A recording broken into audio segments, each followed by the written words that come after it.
कि during 1780s Indian cotton textile, यानी कि जो इंडिया में कॉटन की जो बड़ी बड़ी फैक्ट्रीज थी, कपड़ा जिससे बनता था, getting a lot of profit. Starting में हम देखें तो जो भारत की अपनी जो मतलब की इंडस्ट्री, अपनी जो उसकी जो फैक्ट्रीज थी जहां पर ये कॉटन बनता था, कॉटन से जो कपड़े बनते थे, तो स्टार्टिंग में भारत को अच्छा खासा प्रॉफिट मिलता था। यानी कि इंडिया से जो है कॉटन टेक्सटाइल यानी कपड़े जाते थे कहां पर, ब्रिटेन में, और वहां से जब मैंने यहाँ पर लिखा ब्रैकेट में trade between India and Britain, दोनों के बीच में ट्रेड होती थी। यहाँ से कपड़ा जो है जाता था कहां पर, ब्रिटेन में, और भारत को अच्छा खासा वहां पर प्रॉफिट भी मिलता था। यानी कि India happy pressure on the government, Britain ने अपनी गवर्नमेंट के ऊपर प्रेशर डाला कि हम क्या करेंगे, हम इंडिया से जो है कपड़ा नहीं लाएंगे, इंडिया से इंपोर्ट नहीं करेंगे, बजाय उसके हम अपने ही देश में, फैक्ट्रीज हमारे पास हैं, मशीनें हमारे पास हैं, तो हम फैक्ट्री और मशीनों से ही अपने देश में खुद कपड़ा बनाएंगे और उसको आगे बेचेंगे। तो उन्होंने गवर्नमेंट के ऊपर क्या डाला, प्रेशर डाला। तो मैंने को क्या लिखा इस लाइन को समझना, industrial owner put pressure on the government, government के, कौन सी गवर्नमेंट, ब्रिटेन की गवर्नमेंट, ब्रिटेन की गवर्नमेंट के ऊपर, ब्रिटेन के लोगों ने ही, ब्रिटेन के जो बड़े बड़े इंडस्ट्रीज थे, ट्रेडर्स जो थे, उन्होंने गवर्नमेंट से कहा कि आप जो है टू स्टॉप एक्सपोर्ट, आप इंडिया से जो है एक्सपोर्ट करना बंद कीजिए from India, so that Britain local industry को बेनिफिट, यानी कि ब्रिटेन की जो अपनी लोकल इंडस्ट्री है उसको फायदा हो। ठीक है, ये लाइन समझ आ गई।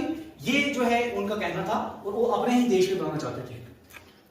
उसके बाद उन्होंने एक्शन क्या लिया, इसके ऊपर क्या उन्होंने स्टेप लिया, टैरिफ लगा दिया। टैरिफ होता है एक किस्म का टैक्स लगाना। टैरिफ लगता है किसके ऊपर, वो लगता है जब ट्रेड होती है दो देशों के बीच में। ठीक है, तो टैरिफ लगा दिया। Tariff was imposed on Indian export, यानी कि भारत से जो कपड़ा कहां जाएगा, ब्रिटेन में जाएगा, उसके ऊपर उन्होंने क्या कर दिया, टैक्स लगा होता था। जैसे फॉर एग्जांपल, तो उनको मान लीजिए पहले कितना कर मिलता था, 30 रुपए का, जैसे अब क्या कर दिया, टैक्स लगा दिया गया।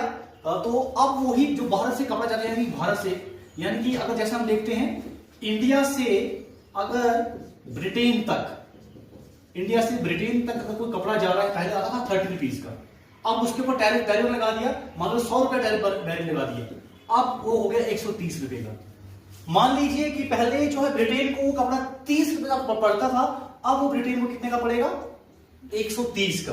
कितने का? क्या ब्रिटेन इस कपड़े को खरीदते, जिसके पास कि उनके पास उनका अल्टरनेट था कि वो अपने ही देश में बना रहे थे। ठीक है ना, तो ब्रिटेन वालों ने उस कपड़े का खरीदने से क्या कर दिया, मना कर दिया।